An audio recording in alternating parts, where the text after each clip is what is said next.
নমস্কার, রাধে রাধে। আমি অ্যাস্ট্রোলজার বর্ণালী শাস্ত্রী। আমি আবার আপনাদের কাছে চলে এসেছি একটা নতুন ভিডিও নিয়ে।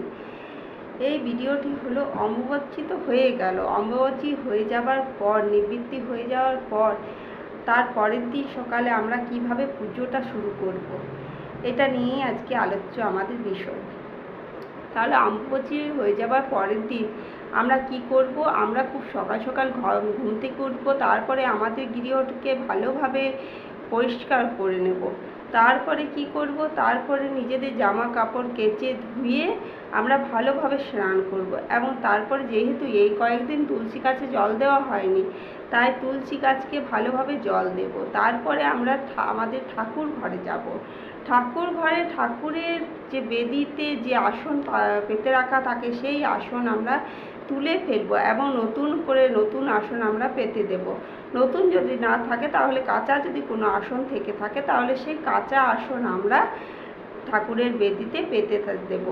এরপরে আমাদের যদি দেবী মূর্তি থাকে, আমাদের গৃহে যদি দেবী মূর্তি থাকে, তাহলে সেই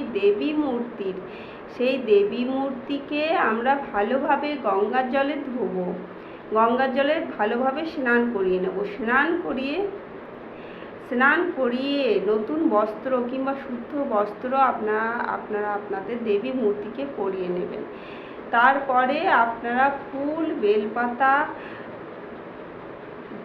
বেলপাতা সিঁদুর চন্দন সহযোগে খুব ভালোভাবে পুজো করুন, ধূপ দীপ দেন। এরপরে কি করবেন? এরপরে যে ভোগ হিসেবে ঠাকুরকে যে ভোগ নিবেদন করবেন, তা কি হবে? তা আম এবং দুধ। এই আম এবং দুধ ভোগ হিসেবে ঠাকুরকে নিবেদন করুন। তারপরে আপনারা আপনাদের ইষ্ট মন্ত্র, গুরু মন্ত্র, যে যা পারেন তা জপ করুন। এইভাবে আপনারা অমাবস্যার পরের থেকে আপনারা আপনাদের পুজোটাকে শুরু করুন। নমস্কার, রাধে রাধে। যদি এই ভিডিওটি ভালো লেগে থাকে, তাহলে আমার এই চ্যানেলটিকে সাবস্ক্রাইব করুন, লাইক করুন, কমেন্ট করুন এবং শেয়ার করুন। নমস্কার, রাধে রাধে।